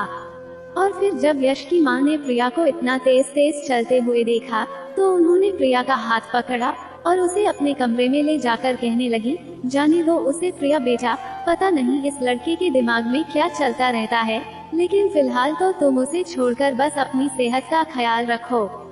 प्रिया एक बार फिर से रोने लगी, क्योंकि अब उसे डर लग रहा था कि रात को जब यश वापस आएगा तो पता नहीं उसके साथ कैसा सलूक करेगा। प्रिया की सास ने भी प्रिया के चेहरे पर उस डर को महसूस किया था और वो प्रिया के डर को दूर करने के लिए कहने लगी, प्रिया बेटा तुम फिक्र मत करो, यश बचपन से ही मेरा लाडला रहा है ना, और ऊपर से वो मेरा इकलौता बेटा भी है, इसलिए आज तक उसे हम सबसे सिर्फ प्यार ही मिला है। बस यही वजह है कि मेरा लाडला तुम्हारे साथ ऐसा व्यवहार कर रहा है। लेकिन जब तुम माँ बन जाओगी ना और तुम्हारी गोद में जब वो अपने बच्चे को देखेगा ना तो फिर देखना वो कैसे अपनी औलाद पर जान छिड़कता है। और फिर यश की माँ प्रिया को यश के बचपन की बातें बताने लगी, जिसे सुनकर प्रिया कुछ नॉर्मल हो चुकी थी। अब प्रिया मन ही मन सोचने लगी कि क्या वाकई में यश को अपना बच्चा अपनाने के लिए समय चाहिए, और क्या सच में कुछ समय में वो खुद ही ठीक हो जाएगा। और फिर कुछ देर बाद जब प्रिया की तबीयत कुछ ठीक हुई तो उसने अपने हाथों से यश के लिए खाना भी बनाया था। रात को खाना खाने के लिए यश डाइनिंग टेबल पर अपनी माँ और प्रिया के साथ ही बैठा था, लेकिन वो ना तो अपनी माँ की ओर देख रहा था और ना ही अपनी पत्नी की ओर। यश की मां ने तो अपने बेटे को सीने से लगाकर उससे थप्पड़ के लिए माफी भी मांग ली थी, और यश ने भी अपनी मुस्कुराहट से उन्हें ये जता दिया था कि उसने अपनी मां को माफ कर दिया है। लेकिन यश प्रिया को तो ऐसे नजरअंदाज कर रहा था जैसे कि वो उसके सामने मौजूद ही ना हो। इसके बावजूद भी प्रिया अपने आप को खुश रख रही थी, लेकिन सिर्फ अपने बच्चे की खातिर। रात को किचन का काम निपटाने के बाद प्रिया ने अपने लिए और यश के लिए दूध गर्म किया और वो गरम गरम दूध को ट्रे में रखकर अपने कमरे में आ रही थी। और फिर जैसे ही प्रिया ने अपनी कोहनी के सहारे दरवाजे को धक्का दिया तो पता चला कि दरवाजा तो अंदर से बंद था। प्रिया ने यश को आवाज लगाई और कहा, यश प्लीज दरवाजा खोलिए, मैं हम दोनों के लिए दूध लेकर आई हूँ। तब पहले तो यश ने कोई जवाब नहीं दिया, लेकिन फिर प्रिया के बार बार आवाज लगाने पर यश ने कहा, हाँ वो तो मैं क्या करूँ, मुझे तो दूध पीना ही नहीं है। और फिर प्रिया ने दरवाजा खुलवाने के लिए मजाक करते हुए कहा, अरे मम्मी जी देखिए ना, यश दरवाजा नहीं खोल रहे हैं। ये सुनकर यश तुरंत ही अपने बिस्तर से उठ खड़ा हुआ और उसने एक झटके से दरवाजा खोल दिया। दरवाजा खुलते ही यश ने देखा कि उसकी माँ तो बाहर मौजूद नहीं थी, लेकिन यश को देखकर प्रिया जोर जोर से हंसने लगी थी, जिसे देखकर यश गुस्से से लाल हो चुका था। प्रिया कमरे में दाखिल तो हो गई थी, लेकिन इससे पहले कि वो दूध लेकर अपने बेड तक पहुंच पाती, यश ने गुस्से से उसके बाजू को झंझोड़ दिया तो गरम गरम दूध का गिलास प्रिया के हाथ और पेट पर गिर गया, जिस वजह से प्रिया दर्द से बिलबिला उठी थी। लेकिन इससे पहले कि प्रिया के मुंह से चीख निकल जाती, यश ने उसके मुंह पर हाथ रख दिया और कहने लगा, खबरदार प्रिया, अगर तुम्हारे मुंह से एक भी आवाज निकली तो। प्रिया दर्द और जलन से चीखती हुई खुद को छुड़ाने की कोशिश कर रही थी और उसकी आंखों से लगातार आंसू बह रहे थे। लेकिन इस हालत में भी यश ने उसे धक्का दिया और कहने लगा, निकल जाओ मेरे कमरे से, अगर तुम इस कमरे में मेरी पत्नी बनकर नहीं रहना चाहती हो तो। तुम मेरी पत्नी नहीं, बल्कि एक बच्चा पैदा करने वाली मशीन और एक मोटी ढोल औरत बनना चाहती हो तो अभी के अभी निकल जाओ यहाँ से, क्योंकि अब मेरी जिंदगी में और इस कमरे में तुम्हारे लिए कोई जगह नहीं है। दूध गिरने की वजह से प्रिया के हाथ और पेट पर अभी भी जलन हो रही थी, इसलिए वो खुद को संभाल नहीं पाई और रेलिंग से जा टकराई। प्रिया के पेट में बहुत तेज दर्द हो रहा था और दर्द के मारे उसके मुंह से एक जोर की चीख निकल गई। प्रिया की सास, जो गहरी नींद में सो रही थी, अपनी बहू की चीख सुनकर तुरंत ही जाग गईं। अपनी मां के डर से यश ने प्रिया को बाजू से पकड़कर अंदर कमरे में खींच लिया और उसे बाजुओं से घसीटते हुए बिस्तर पर लाकर पटक दिया। यश प्रिया के चेहरे को दबोचते हुए कहने लगा, खबरदार प्रिया, अगर तुमने मेरी मां के सामने एक भी शब्द बोला तो। इतनी भी नाजुक मत बनो प्रिया, और ऐसा तो कुछ भी नहीं हुआ है तुम्हें, जो तुम इतनी मरी जा रही हो। यश ने अभी भी प्रिया के चेहरे को दबोच रखा था कि तभी उसकी मां कमरे में आई और कहने लगी, क्या हुआ प्रिया बेटा, तुम ठीक तो हो ना। प्रिया अपना पेट पकड़कर खुद को कंट्रोल करने की कोशिश कर रही थी ताकि वो यश को फिर से शिकायत का कोई मौका ना दे। यश ने अपनी माँ से कहा, अरे कुछ नहीं हुआ है माँ, आप भी ना बिना वजह उठकर आ गई हैं। प्रिया बिल्कुल ही ठीक है माँ, बस उसे हल्का सा दर्द हो रहा था ना, तो मैंने उसे दवाई दे दी है, अब वो जल्दी ही ठीक हो जाएगी। प्रिया की सास ने जब प्रिया को देखा तो उसका चेहरा पूरी तरह से लाल हो चुका था और उसे देखकर ऐसा लग रहा था कि वो अपनी सास के सीने से लगकर अभी के अभी फूट फूट कर रो पड़ेगी। प्रिया की सास उसके पास आई और उसके बालों को सहलाते हुए कहने लगी, प्रिया बेटा, तुम्हारी तबीयत तो ठीक है ना, अगर कोई परेशानी है तो मुझे बता दो बेटा, मुझे अपनी सास नहीं बल्कि अपनी माँ ही समझो, और अगर तुम कहो तो मैं यहीं तुम्हारे पास ही सो जाती हूँ। प्रिया की सास बड़े प्यार से प्रिया के बालों को सहलाते हुए ये सब पूछ रही थी, लेकिन उनके पीछे खड़ा यश प्रिया को ही घूर रहा था और हाथ के इशारे से प्रिया से कह रहा था, खबरदार प्रिया, अगर तुमने माँ की कोई भी बात मानी तो।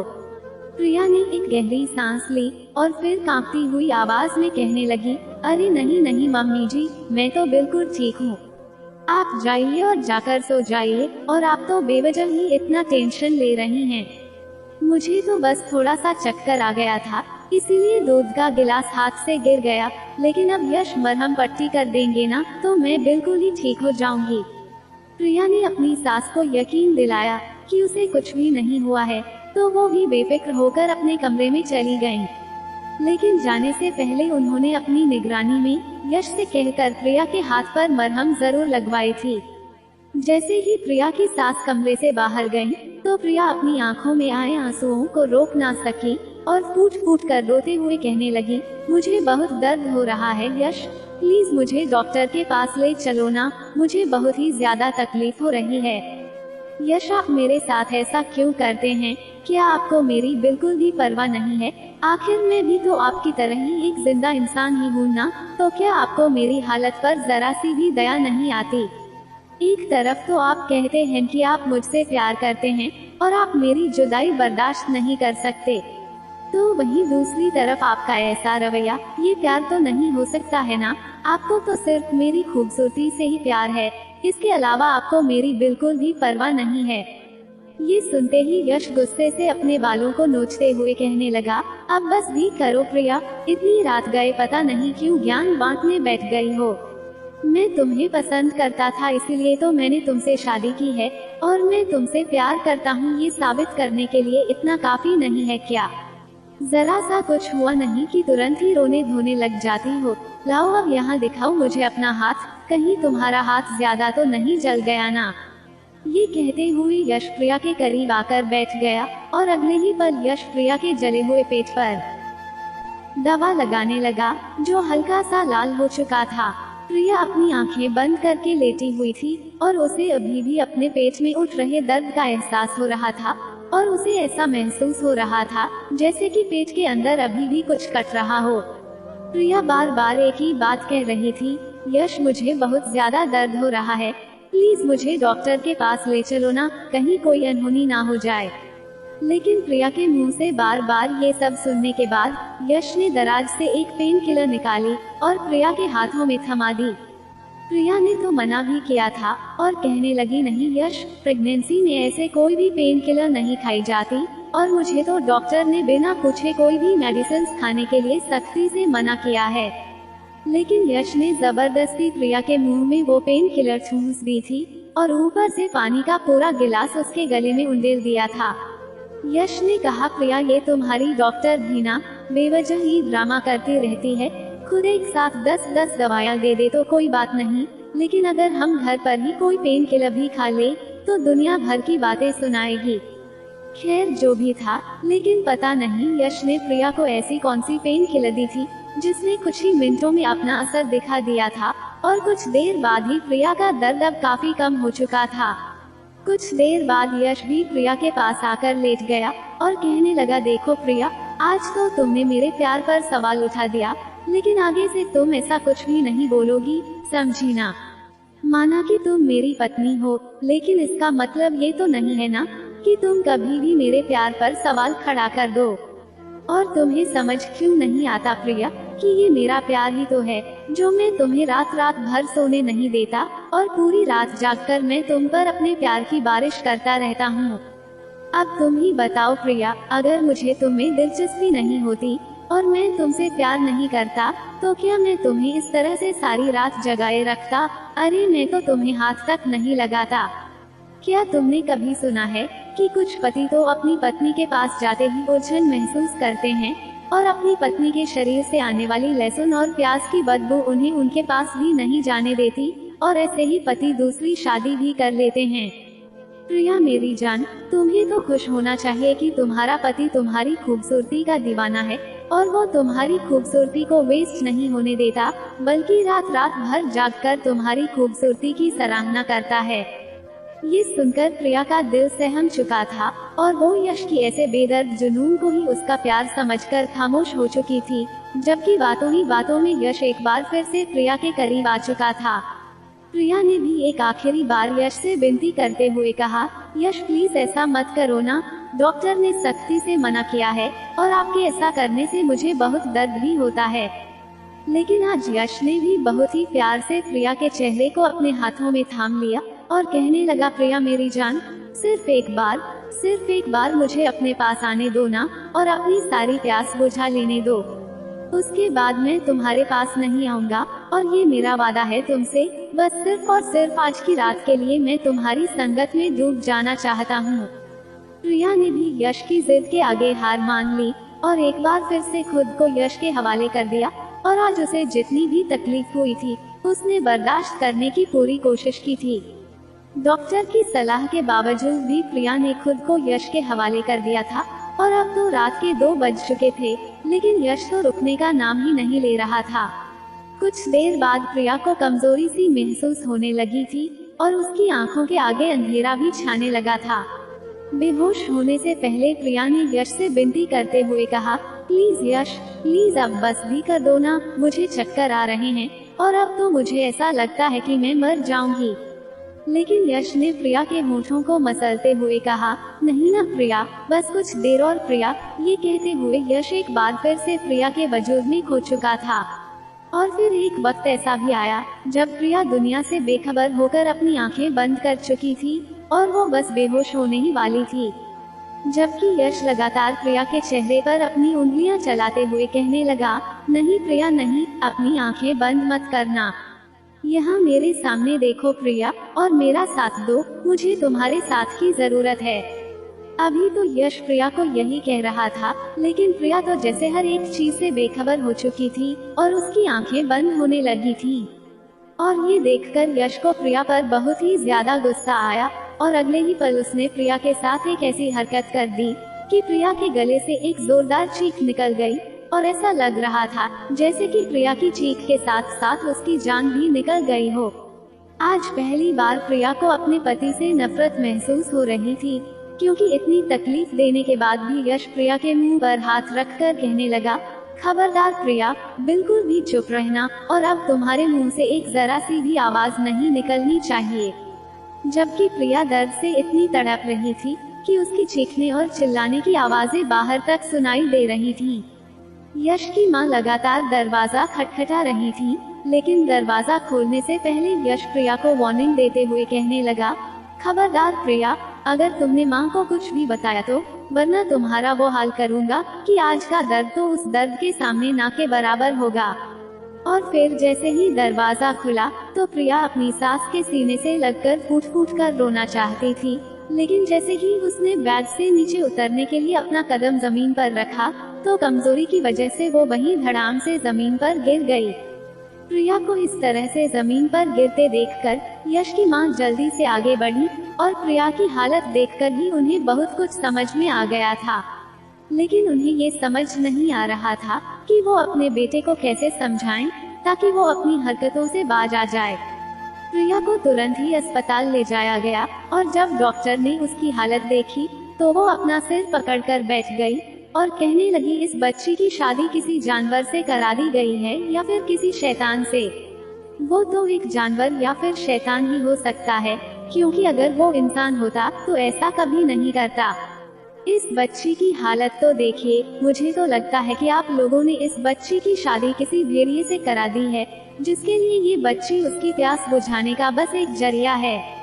उस भेड़िए का जब भी मन करेगा वो इसे नोचकर अपनी प्यास बुझा लेगा और अपना मकसद पूरा होते ही छोड़कर चला जाएगा। डॉक्टर की बात सुनकर यश की मां की आंखों में भी आंसू आ चुके थे, क्योंकि आसपास बैठी औरतों ने भी उस डॉक्टर की बातें सुन ली थी। यश की मां अपने इलाके में बहुत ही इज्जतदार औरत थी और उनके परिवार और पड़ोस की औरतें उन्हें बहुत ही सम्मान की नजरों से देखती थी। यहाँ बैठी औरतें भी यश की मां को बहुत ही अच्छे से जानती थी, लेकिन फिलहाल तो डॉक्टर की बातें सुनकर वो सब यश की मां को अजीब नजरों से घूर रही थी और उनके बारे में एक दूसरे से कानाफूसी भी कर रही थी। डॉक्टर ने यश की मां से कहा, बधाई हो आंटी जी, आपकी बहू का बच्चा उसके पेट में ही अपना दम तोड़ चुका है। आप अपने बेटे को फोन करके बता दीजिए कि उसका मकसद पूरा हो चुका है और अब तो उसे इस खुशी के मौके पर मिठाई बांटनी चाहिए और जश्न भी मनाना चाहिए। आज से पहले वो डॉक्टर किसी के लिए भी इतनी ज्यादा इमोशनल नहीं हुई थी, क्योंकि वो एक डॉक्टर थी, लेकिन आखिर वो भी थी तो एक इंसान ही ना। और फिर जो जुर्म प्रिया के साथ हुआ था उसे देखना भी उस लेडी डॉक्टर से बर्दाश्त नहीं हुआ था, तो पता नहीं प्रिया ने उस जुर्म को कैसे सहा होगा, क्योंकि उस डॉक्टर के मुताबिक जो जुर्म प्रिया के साथ किया गया था उसे बर्दाश्त करना किसी भी इंसान के लिए नामुमकिन था। और फिर जब प्रिया को होश आया और उसे पता चला कि उसका बच्चा इस दुनिया में आने से पहले ही मर चुका है, तो वो फूट फूट कर रोने लगी। प्रिया की तबीयत बहुत ही ज्यादा खराब हो गई थी और उसका ब्लड प्रेशर बार बार लो हो रहा था। प्रिया की मां भी अस्पताल पहुंच गई थी, लेकिन प्रिया की सास ने प्रिया के सामने हाथ जोड़ लिए और कहने लगी, प्रिया बेटा, फिलहाल अपनी मां को कुछ भी मत बताना, मैं सब कुछ संभाल लूंगी। प्रिया ने तो अपनी मां को कुछ भी नहीं बताया, लेकिन जो औरतें वहां बैठी थी उन्होंने प्रिया की मां को एक साइड ले जाकर सब कुछ बता दिया। प्रिया अपनी मां के सीने से लगी फूट फूट कर रो रही थी कि तभी यश की मां ने उनके सामने हाथ जोड़ लिए और उन्हें सारी सच्चाई बताकर अपने बेटे के किए पर शर्मिंदा होने लगी। ये सुनकर प्रिया की मां को यश पर बहुत ही गुस्सा आया था, लेकिन उनसे भी ज्यादा गुस्सा तो यश की मां को अपने बेटे पर आया था। यश की मां ने तो घर जाकर अपने बेटे को गिरेबान से पकड़ लिया और कहने लगी, बेशरम, पापी, जल्लाद, मुझे तो तुझे अपना बेटा कहते हुए भी शर्म आती है।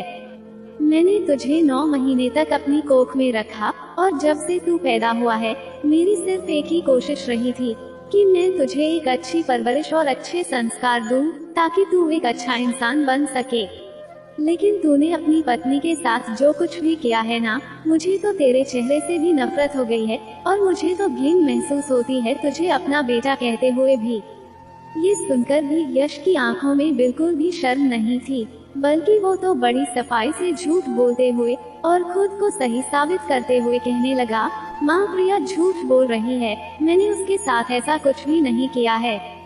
प्रिया खुद ही माँ नहीं बनना चाहती थी, इसलिए वो आपके सामने जानबूझकर गिरने का नाटक कर रही थी, जबकि वो तो अपने बच्चे को पहले ही मार चुकी थी। तब यश की मां ने एक बार फिर से अपने बेटे के मुंह पर एक ऐसा जोरदार तमाचा मारा जिसकी आवाज पूरे घर में गूंज उठी थी। यश की मां ने कहा, तुझे जरा सी भी शर्म नहीं आती है क्या? एक तो तूने उस बच्ची के साथ पता नहीं क्या किया है कि उसकी हालत इतनी ज्यादा खराब हो गई है, और ऊपर से अब तू झूठ भी बोल रहा है कि प्रिया मां नहीं बनना चाहती थी। अरे वो बच्ची 24 घंटे मेरे सामने रहती थी और मैं उसके दिल को और उसके चेहरे को साफ साफ पढ़ सकती थी कि उसके दिल में क्या चल रहा है, लेकिन वो बच्ची कभी भी मेरे सामने अपनी तकलीफ अपने चेहरे पर दिखाती नहीं थी। मैं अच्छी तरह से जानती हूँ कि ये सारा क्या धरा तेरा ही है और तू इस दुनिया का शायद पहला बाप होगा जिसने खुद ही अपने हाथों से अपने बच्चे की जान ले ली है। लेकिन इसकी सजा भी भगवान तुझे दे चुके हैं, क्योंकि अब प्रिया की हालत इतनी ज्यादा खराब हो चुकी है कि अब तू कभी बाप नहीं बन सकता। यश की मां जिस तरह से उसका गिरेबान पकड़कर उसके सामने रो रही थी, यश को भी थोड़ी सी शर्मिंदगी महसूस तो हुई थी। वहीं दूसरी ओर प्रिया की मां प्रिया को अपने साथ अपने घर ले गईं और प्रिया को भी संभलने में समय तो लगा ही था। पूरे 1 महीने तक प्रिया अपने मायके में रही और इस दौरान प्रिया ने एक बार भी यश से फोन पर बात नहीं की थी। यश की मां ने भी अपने बेटे से बात करना बंद कर दिया था और वो कब आता है और कब चला जाता है, यश की मां को कुछ भी पता ही नहीं होता था। लेकिन फिर भी वो थी तो 1 महीना अपने बेटे के बिखरे बाल, बड़ी हुई दाढ़ी और उसे चुप चुप सा देखकर उन्हें अपने बेटे पर तरस भी आ रहा था। एक दिन यश रोता हुआ अपनी मां के कमरे में आया और अपनी मां की गोद में सिर रखकर कहने लगा, माँ अब मैंने अपने आप को बदल दिया है।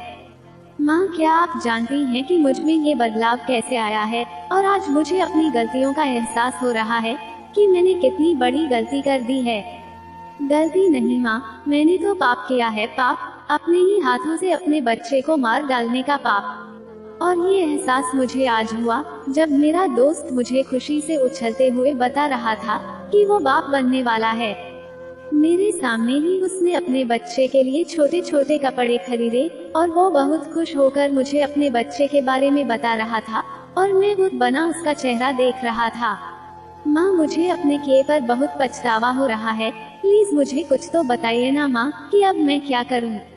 मैंने प्रिया के साथ भी बहुत गलत किया है और मैंने उसके साथ बिल्कुल भी अच्छा सलूक नहीं किया, लेकिन अब मैं अपनी गलतियों को सुधारना चाहता हूँ। ये कहते हुए यश अपनी माँ की गोद में सिर रखकर फूट फूट कर रोने लगा, तो उसकी माँ ने भी उसे माफ करके अपने सीने से लगा लिया। अगले दिन यश और उसकी माँ दोनों ही प्रिया को लेने उसके घर पहुँच गए। तब उन्होंने देखा कि प्रिया एक तरफ चुपचाप बैठी हुई थी और शायद वो यश को अपने सामने देखकर डर गई थी। यश की माँ ने प्रिया को भरोसा दिलाया और कहा, देखो प्रिया बेटा, यश वाकई में बदल गया है और उसने अपनी गलतियों को स्वीकार कर लिया है। यश अपनी जिंदगी को तुम्हारे साथ एक नए सिरे से शुरू करना चाहता है और मैं चाहती हूँ कि तुम भी यश को एक मौका दे दो और हमारे साथ वापस चलो। प्रिया खाली खाली मन से अपनी सास और पति को देखने लगी, लेकिन उसने अपनी सास को कोई भी जवाब नहीं दिया और वहाँ से उठकर अपने कमरे में चली गई। प्रिया ने तो सोच ही लिया था कि अब वो उस घर में कभी वापस नहीं जाएगी, लेकिन उसकी माँ जो उसके पीछे पीछे उसके कमरे में आ गई थी, वो कहने लगी, प्रिया बेटा, जो भी फैसला करना सोच समझकर ही करना।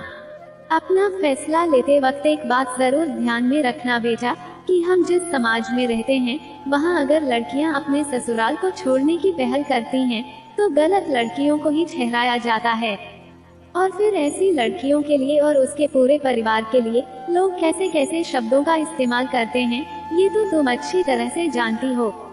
वहीं अगर कोई मर्द अपनी पत्नी को तलाक देता है, फिर भी हमारा ये समाज लड़की को ही गलत ठहराता है, और फिर ये समाज वाले ना तो लड़की को चैन से जीने देते हैं और ना ही उसके परिवार वालों को। प्रिया ने तो यश को तलाक देने का फैसला कर लिया था, लेकिन उसकी माँ की बातों ने उसे एक बार फिर से सोचने पर मजबूर कर दिया था। अपनी शादी से पहले प्रिया ने अपने पति के लिए ना जाने कैसे कैसे सपने देखे थे, लेकिन यश तो ऐसा बिल्कुल भी नहीं था। यश तो प्रिया से बिल्कुल भी प्यार नहीं करता था, बल्कि प्यार के नाम पर वो तो बस अपने जज्बात ही ठंडे करता था। और फिर यश से तलाक लेकर प्रिया किसी और से शादी भी तो नहीं कर सकती थी ना, क्योंकि यश ने आखिर उसके बदन में छोड़ा ही क्या था। माँ बनना एक औरत के लिए सबसे बड़ा वरदान होता है, लेकिन अपनी मनमानियाँ पूरी करने के चक्कर में यश ने प्रिया से उसका ये वरदान ही छीन लिया था। खैर, अपनी माँ और सास की बातें सुनकर प्रिया ने अपने पति को एक और मौका देने का फैसला किया, और वो अपनी सास की वजह से ही यश के साथ उस घर में वापस आ गई। प्रिया को तो ऐसा लगा कि यश एक बार फिर से उसके साथ वही सब कुछ करेगा जो वो पहले किया करता था। प्रिया चुपचाप अपने कमरे में बैठी यही सोच रही थी कि अगर आज भी यश ने उसके साथ ऐसा कुछ भी किया तो वो भूल जाएगी कि यश उसका पति है, क्योंकि आज प्रिया बहुत ही ज्यादा गुस्से से भरी हुई थी। लेकिन जब यश कमरे में आया और उसने प्रिया को ऐसे उदास बैठे देखा, तो वो उसके पास आकर बैठ गया और उसने प्रिया के हाथ को अपने हाथ में थामकर उस पर अपने होंठ रख दिए। यश ने बहुत ही नर्म शब्दों में कहा, प्रिया, मैं मानता हूँ कि मैंने तुम्हारे साथ बहुत कुछ गलत किया है, लेकिन अब मुझे अपने किए पर बहुत ही ज्यादा पछतावा भी हो रहा है। तुम कहती थी ना प्रिया कि मैं तुमसे प्यार नहीं करता, लेकिन अब मुझे तुमसे बेपनाह प्यार हो गया है, क्योंकि जब तुम मुझे छोड़कर चली गई थी ना, तब मुझे ऐसा लगा जैसे कि मेरी पूरी दुनिया ही उजड़ गई है। लेकिन अब मैं तुम्हें वो सारी खुशियाँ दूंगा जिसकी तुम हकदार हो। प्रिया को तो अपने कानों पर यकीन ही नहीं हो रहा था कि ये सब कुछ यश कह रहा था। कुछ देर बाद यश कहने लगा, चलो प्रिया, जल्दी से तैयार हो जाओ, हम आज लॉन्ग ड्राइव पर चलेंगे और डिनर भी बाहर ही खाएंगे, और मैं तुम्हें शॉपिंग भी करवाऊंगा। पहले तो प्रिया ने इनकार कर दिया, लेकिन फिर यश के बहुत जोर देने पर वो मान गई, क्योंकि प्रिया को ऐसा लगा था कि यश सिर्फ आज के दिन उसका दिल बहलाने के लिए ही ये सब कुछ कर रहा है, लेकिन अब तो ऐसा हर दिन होने लगा था। यश अक्सर प्रिया के लिए कोई ना कोई तोहफा लाता और उसे बाहर घुमाने भी ले जाता था, और अब तो प्रिया भी उस पर भरोसा करने लगी थी। यश को एक आखिरी मौका देने के लिए प्रिया ने भी यश की ओर अपना रवैया बदल लिया था, और इस दौरान यश ने एक बार भी प्रिया के करीब आने की कोशिश नहीं की थी। और अगर रात को सोते वक्त यश कभी गलती से प्रिया के ऊपर हाथ रख देता था, तो होश में आते ही वो तुरंत ही उससे दूर हो जाता था। यश ने खुद को बदलने की बहुत कोशिश की थी, और उसने खुद को बदल कर दिखाया भी था, लेकिन वो कहते हैं ना कि कुत्ते की दुम टेढ़ी की टेढ़ी, और कुत्ते की दुम को अगर जमीन में गाड़ भी दिया जाए ना, तभी वो सीधी नहीं हो सकती और वो टेढ़ी की टेढ़ी ही रहती है। यश भी शायद कुछ ऐसी ही फितरत का इंसान था जिसका बदल जाना नामुमकिन सा था, लेकिन धीरे धीरे यश की फितरत एक बार फिर से वहीं पर आकर अटकने लगी थी, और उसके सोए हुए जज्बात उसे फिर से वही सब कुछ करने के लिए उकसाने लगे थे, ताकि वो प्रिया से अपना सुकून हासिल कर सके। एक तरफ तो यश के लिए खुद को सुधारना और अच्छा इंसान होने का चोला पहनना इतना आसान नहीं था, तो वहीं दूसरी तरफ यश के दिल में अपना खुद का बच्चा होने की चाहत भी पनपने लगी थी, क्योंकि जब वो अपने हमउम्र कजिन्स और दोस्तों को उनके बाप बनने की खुशखबरी सुनाते हुए देखता, तो उसे अंदर ही अंदर जलन महसूस होने लगती थी। एक दिन जब यश घर लौटा, तब वो प्रिया का हाथ थामकर कहने लगा, प्रिया, मुझे लगता है कि अब तुम्हारी तबीयत काफी हद तक बेहतर हो गई है, और मुझे भी अपनी गलतियों का एहसास हो गया है।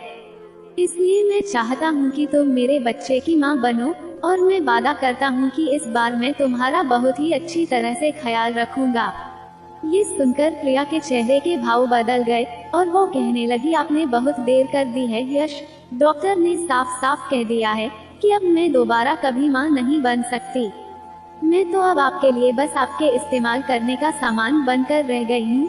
प्लीज आप मुझसे माँ बनने की उम्मीद नहीं करें तो अच्छा है। ये सुनकर यश के चेहरे की रंगत उड़ गई और वो कहने लगा, नहीं प्रिया, ऐसा नहीं हो सकता। मुझे बच्चा चाहिए तो बस चाहिए। तुम कुछ भी करो, अच्छे से अच्छे डॉक्टर से अपना इलाज कराओ, लेकिन मुझे एक बच्चा पैदा करके दो, और वो भी बेटा।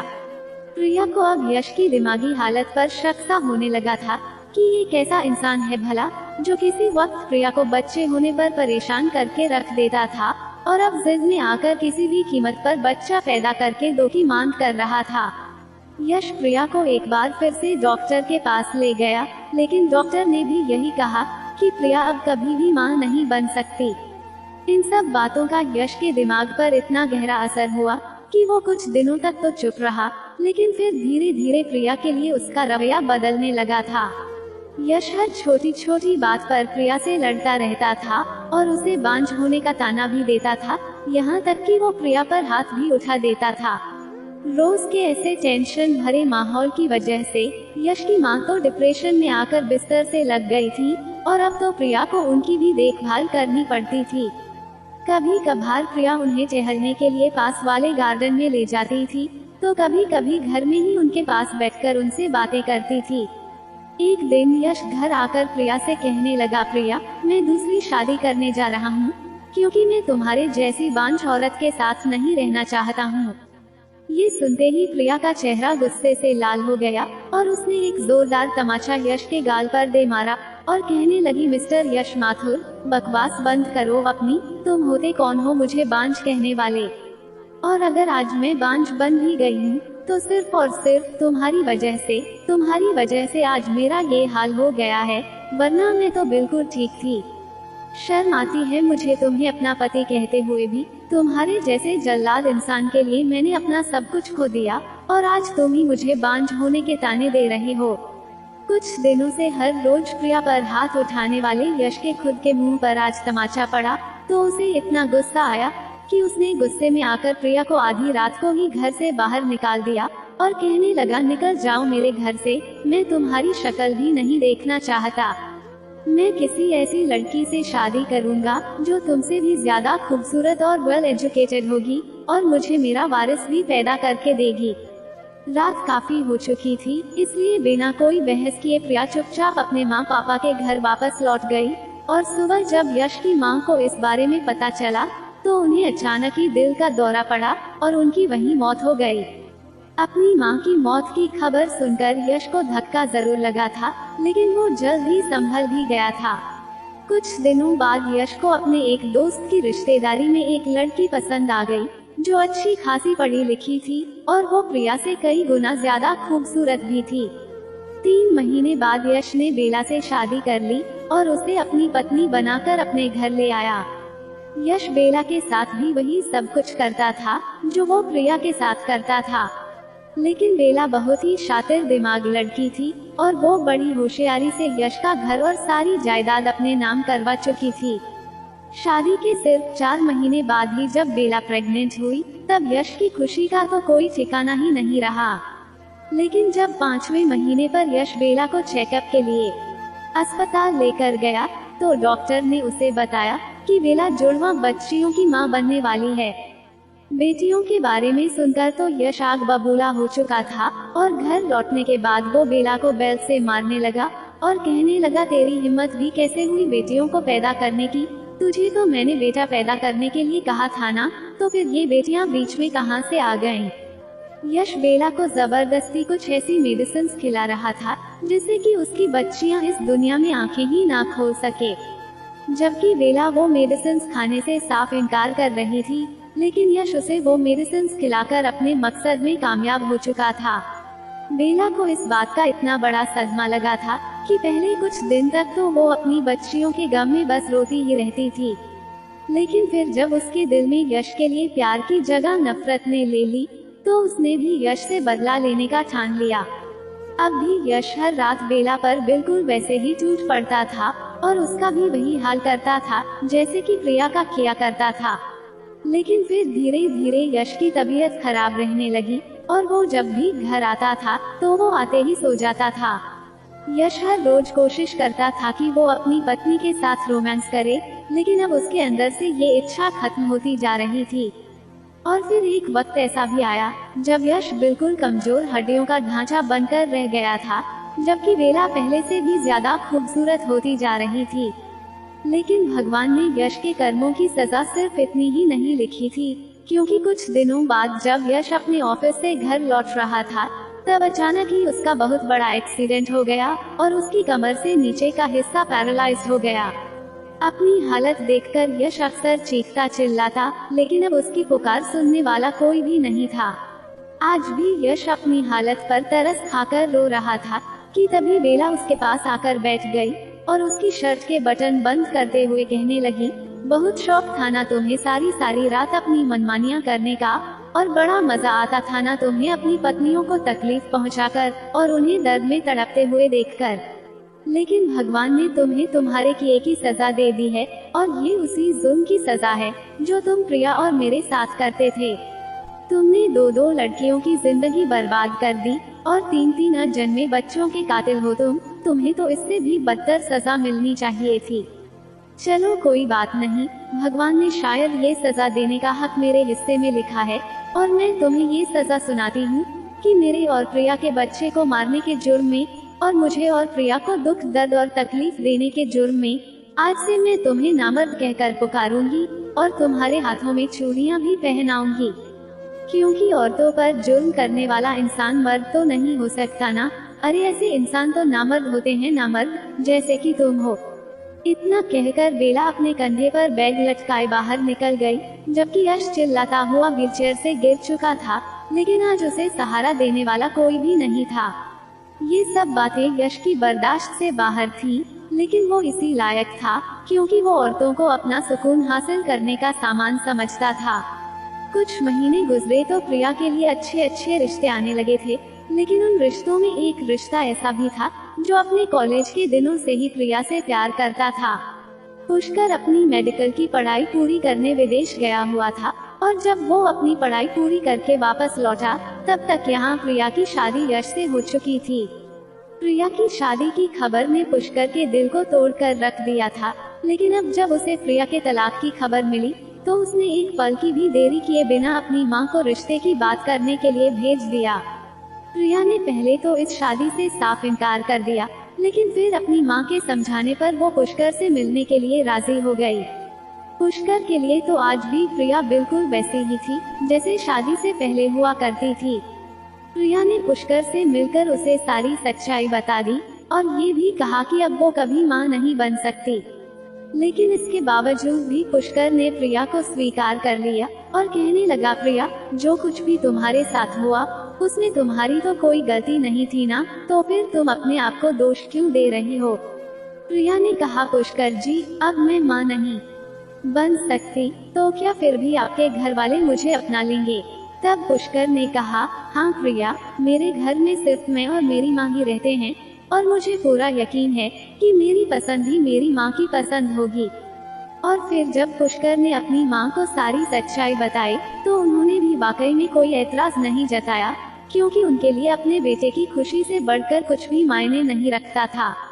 प्रिया भी अपने माँ बाप की खुशी के लिए ये शादी करने के लिए राजी हो गई और फिर उसी महीने में एक अच्छा मुहूर्त देखकर प्रिया और पुष्कर की शादी करा दी गई। प्रिया को ऐसा लगता था कि सारे मर्द एक जैसे ही होते हैं, बिल्कुल यश की तरह, लेकिन पुष्कर ने प्रिया को जो प्यार और सम्मान दिया था, प्रिया तो पुष्कर के प्यार में पूरी तरह से डूब चुकी थी। शादी के ठीक 1 साल बाद अचानक ही प्रिया की तबीयत खराब हो गई और उस दिन पुष्कर एक इमरजेंसी केस को सॉल्व करने दूसरे शहर गया हुआ था। क्योंकि पुष्कर एक बहुत बड़ा सर्जन था तो उसे ऐसे क्रिटिकल केस सॉल्व करने के लिए दूसरे अस्पताल में या फिर दूसरे शहर जाना पड़ता था। पुष्कर की मां तुरंत ही प्रिया को लेकर अस्पताल चली गई तो डॉक्टर ने प्रिया को खुशखबरी सुनाई कि वो मां बनने वाली है। ये सुनकर प्रिया तो हैरान हो गई थी और वो सोचने लगी कि ये कैसे मुमकिन हो सकता है भला। लेकिन फिर जब प्रिया ने डॉक्टर से इस बारे में बात की तो डॉक्टर ने कहा, प्रिया जी, माना कि साइंस बहुत तरक्की कर चुका है, लेकिन आज भी साइंस से आगे एक और बहुत बड़ी चीज है और वो है चमत्कार। डॉक्टर ने कहा, प्रिया जी, आप इसे भी भगवान का एक चमत्कार ही माने, क्योंकि आपके कहने पर मैंने आपकी सारी रिपोर्ट्स चेक कर ली थी और वाकई में उन रिपोर्ट्स के मुताबिक आपका माँ बनना नामुमकिन था।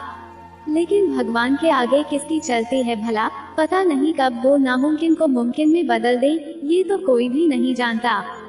खैर, डॉक्टर ने प्रिया को बधाई दी और साथ ही कुछ दवाइयाँ भी लिख कर दी और उसे आराम करने की और खुश रहने की सलाह देते हुए घर जाने की इजाजत दे दी। प्रिया ने मुस्कुराते हुए अपने भगवान का शुक्रिया अदा किया और फिर जब पुष्कर को ये बात पता चली तब वो तो खुशी से पागल हो चुका था। ठीक 9 महीने बाद प्रिया ने एक बेटे को जन्म दिया जिसकी आंखें प्रिया जैसी थी तो उसकी नाक बिल्कुल पुष्कर जैसी थी। उसका रंग प्रिया की तरह दूध सा सफेद था तो वहीं उसके बालों का रंग पुष्कर के बालों की तरह गहरा काला था। पुष्कर के प्यार ने तो पहले ही प्रिया की जिंदगी को खुशियों से भर दिया था, लेकिन अब इस बच्चे के आ जाने से प्रिया एक पूरी औरत बन चुकी थी। क्योंकि कोई कुछ भी कहे, लेकिन जब तक एक लड़की माँ नहीं बन जाती, ये दुनिया वाले उसे अधूरी औरत ही समझते हैं। लेकिन इस बच्चे के जन्म के साथ प्रिया एक पूरी औरत बन चुकी थी और अब उसकी जिंदगी में गम की कोई जगह नहीं थी। जय श्री राम। दोस्तों, उम्मीद करती हूँ कि आपको हमारी कहानी पसंद आई होगी। अगर कहानी अच्छी लगी हो तो वीडियो को एक लाइक करके कमेंट में जय श्री राम या राधे राधे जरूर लिखें। और अगर आप चैनल पर नए हैं और अभी तक आपने चैनल को सब्सक्राइब नहीं किया है तो जल्दी से चैनल को सब्सक्राइब कर लीजिए और बेल नोटिफिकेशन को ऑन कर लें ताकि आपको हमारी कहानी का अपडेट सबसे पहले मिलता रहे। कहानी को अंत तक पढ़ने के लिए आपका बहुत बहुत धन्यवाद। राधे राधे।